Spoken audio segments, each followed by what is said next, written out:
moteur EW10 possède des repères permettant de connaître les codes des usinages. Ces repères sont des marques gravées ou des traits de peinture. Lors d'une intervention sur le moteur, il est indispensable de rechercher d'abord tous les repères qui peuvent exister.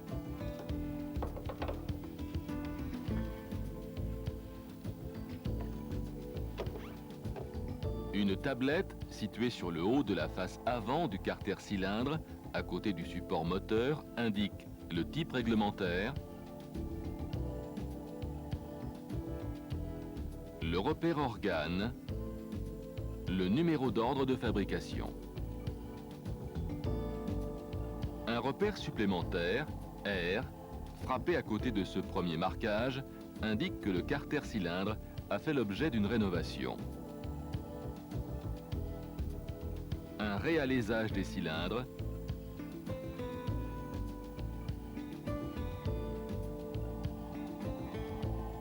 et une rectification du plan de joint. Une seconde tablette, située sur le haut de la face avant du carter, entre les cylindres 1 et 2, comporte les codes correspondant aux alaisages de la ligne d'arbre.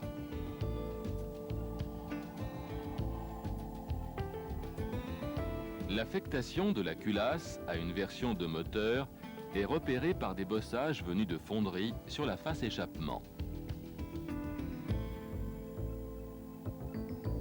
Bossage en B et en D pour une culasse EW10.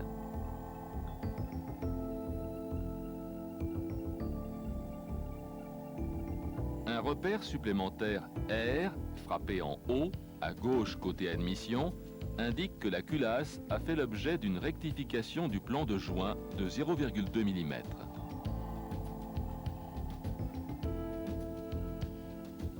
Un second repère supplémentaire, 1, frappé en haut à côté du précédent, indique que la culasse a fait l'objet d'un réalésage des paliers d'arbre à cames.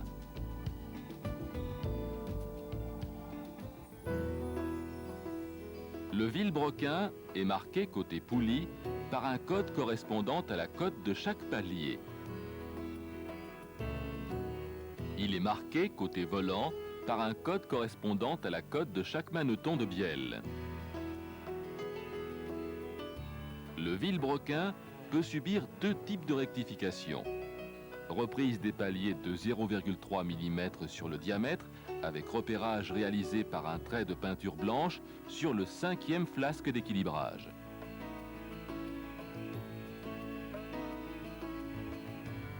Reprise de 0,3 mm sur le diamètre des manetons avec repérage sur le 4e flasque d'équilibrage.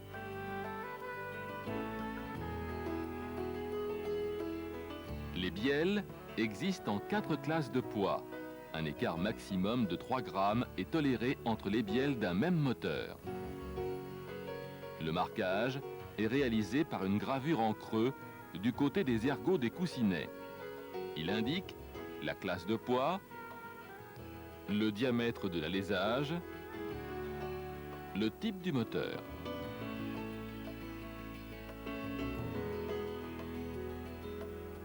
Les pistons existent en une seule classe de diamètre et une seule classe de poids en définition série.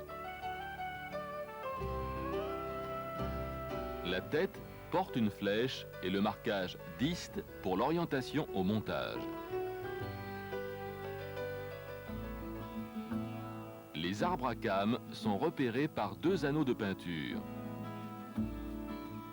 2 marquages sont pratiqués en bout d'arbre côté distribution. L'utilisation d'une culasse ayant subi un réalésage des paliers d'arbre à cames implique l'utilisation d'arbres ayant un diamètre de palier augmenté. Les arbres spécifiques sont repérés par un trait de peinture côté cylindre numéro 1.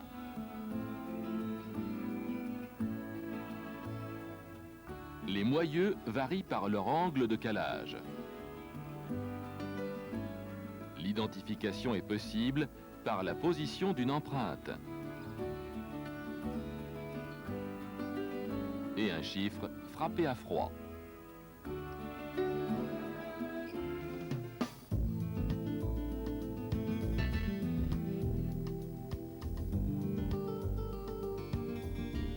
Déterminer si le vilebrequin est à la cote d'origine ou s'il a été rectifié en recherchant des marques de peinture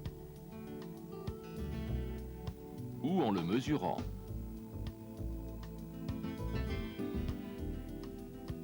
Les coussinets supérieurs, rainurés, sont tous identiques et marqués d'une touche de peinture noire sur la tranche.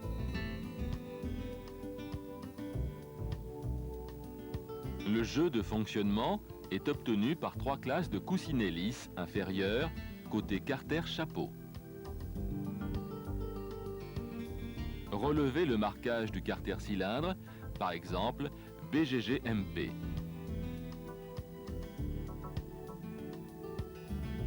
La première lettre correspond au palier numéro 1.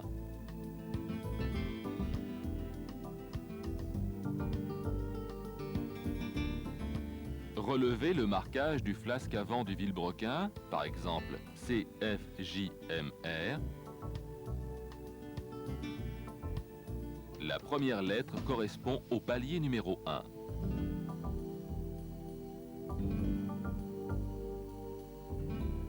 Reportez sur la bague, pour chaque palier, la lettre carter et la lettre palier. Et déterminez la classe de coussinet.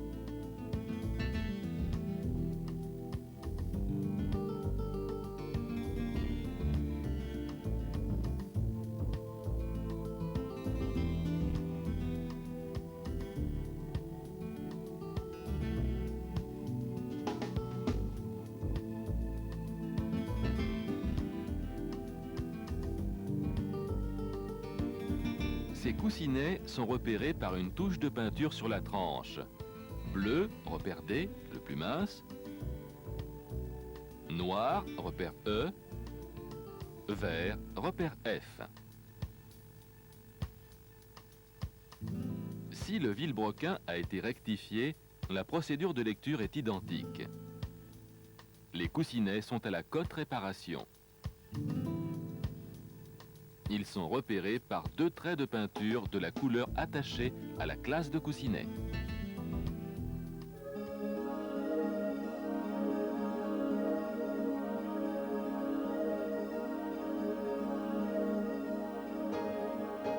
Les classes de coussinets sont reportées sur le vilebrequin côté volant et sur la bielle. La méthode est similaire à celle permettant de déterminer l'épaisseur des coussinets de ligne d'arbre.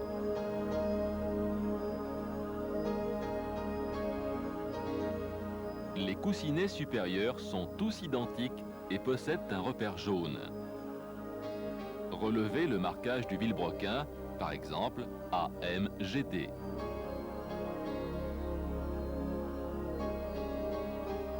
La première lettre correspond au maneton numéro 1. Relevez le caractère de chaque bielle, par exemple sur la bielle numéro 1, E. Déterminez sur la bague la classe de chaque coussinet.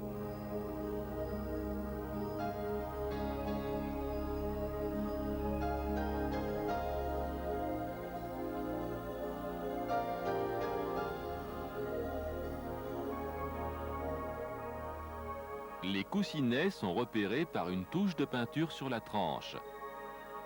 A, blanc, B, jaune, C, vert. Le coussinet B, jaune, est identique au coussinet supérieur. La procédure est similaire lorsque le vilebrequin a été rectifié. Les coussinets cote réparation sont repérés par 2 touches de peinture.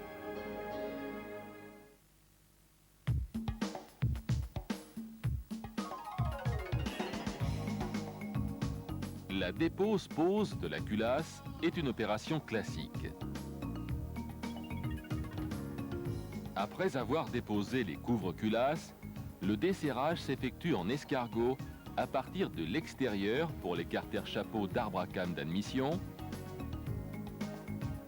et d'échappement, ainsi que pour la culasse.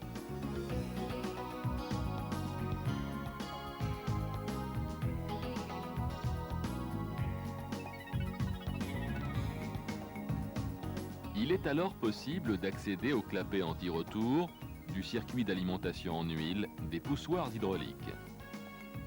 Pour le déposer, obturez le canal d'alimentation côté échappement et soufflez à l'air comprimé dans le canal situé côté admission.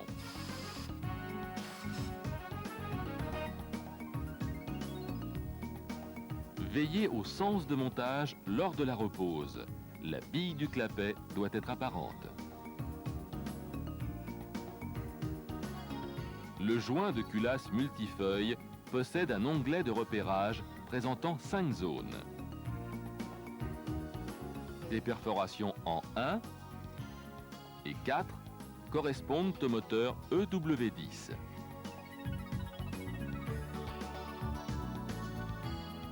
Le joint, côte réparation, possède une perforation supplémentaire en 2.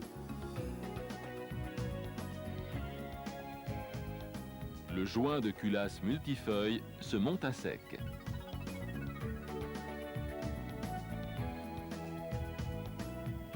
Le resserrage de la culasse s'effectue en escargot à partir du centre.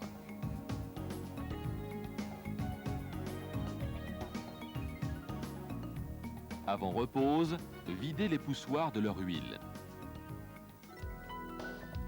Pour cela, sortir le piston en tapotant le poussoir sur une cale en bois.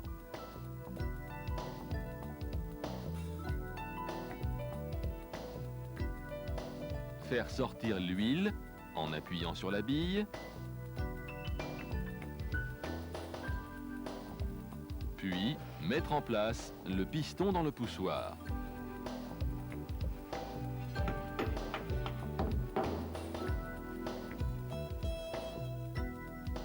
Lors de la repose des poussoirs et des arbres à cames, enduire les poussoirs et les portées des paliers avec de la pâte de montage.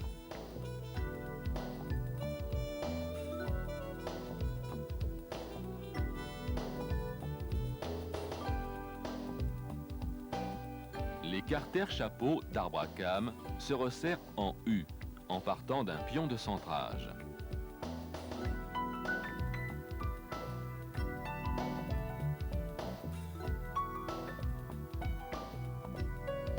Les couvre-culasses se resserrent en escargot.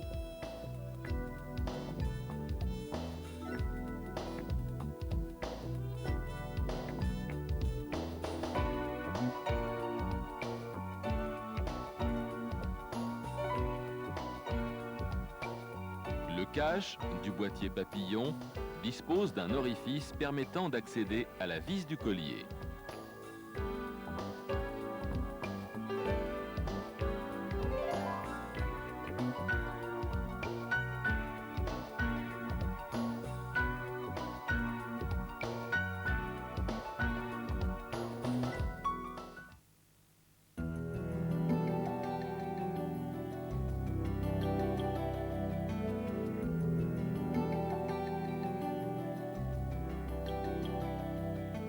Débranchez la batterie. Déposez la roue avant droite et le pare-boue.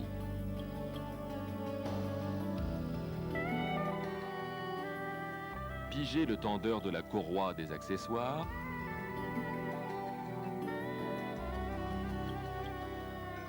Et déposez la courroie.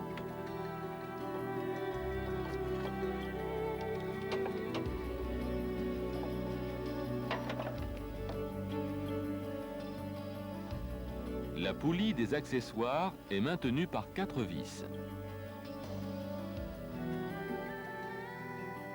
Déposez les carters supérieurs et inférieurs de distribution. Attention, ne pas toucher aux vis de la pompe à eau. Ceci entraînerait un risque de fuite et de déformation du corps de pompe.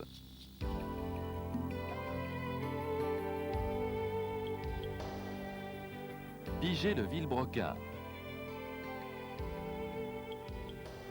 ainsi que les arbres à cames.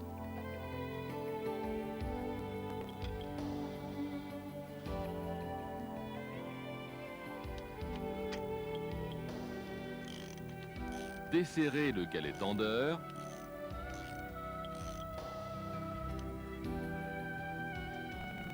et le tirer vers l'extérieur pour dégager sa fourchette d'arrêt de la nervure du carter cylindre. Puis le tourner dans le sens horaire et déposer la courroie.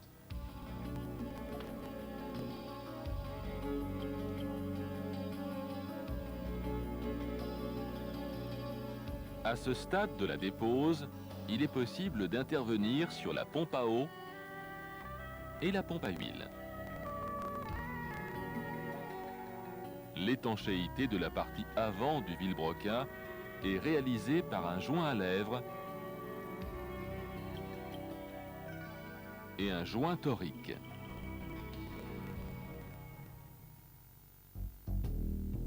Vérifiez la pompe à eau et les galets, libres, sans jeu et sans projection de graisse.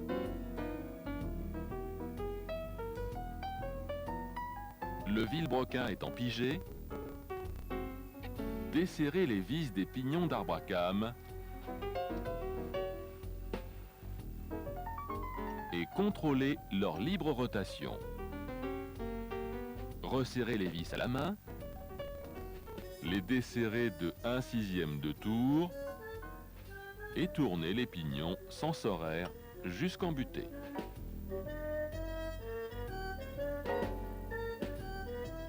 Reposez la courroie brin bien tendu dans l'ordre suivant.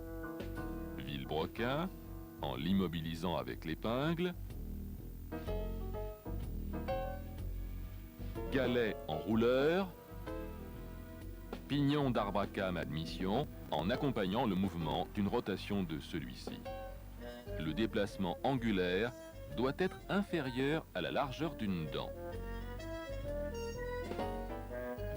Pignon d'arbre à cames échappement en agissant de même. Maintenir par le haut la courroie et coiffer en bas le pignon de pompe à eau. Terminer par le galet tendeur. Tournez le support du galet tendeur de façon à faire chevaucher la nervure par la fourchette d'arrêt. Amenez la vis en appui.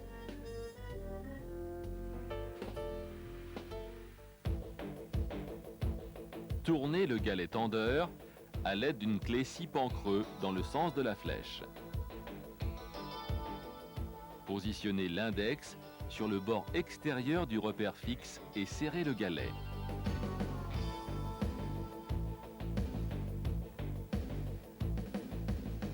Serrez les vis des pignons d'arbre à cames.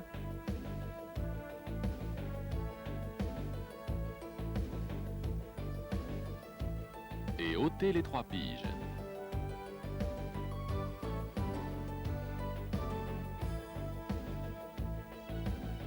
Effectuez 6 tours de vilebrequin dans le sens normal de rotation sans revenir en arrière. Desserrez le galet tendeur et placez la pige.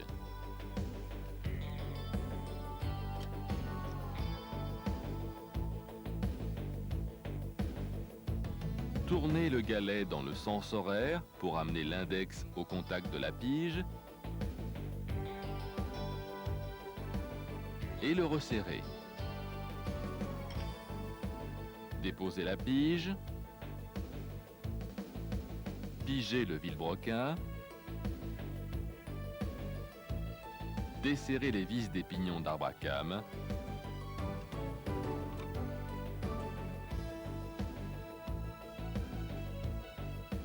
pigez les moyeux,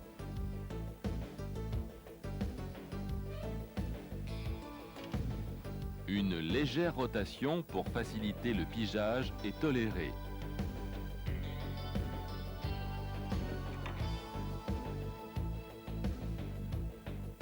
Serrez les vis.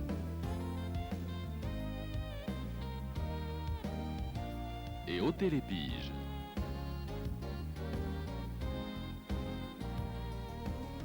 Poursuivre le remontage.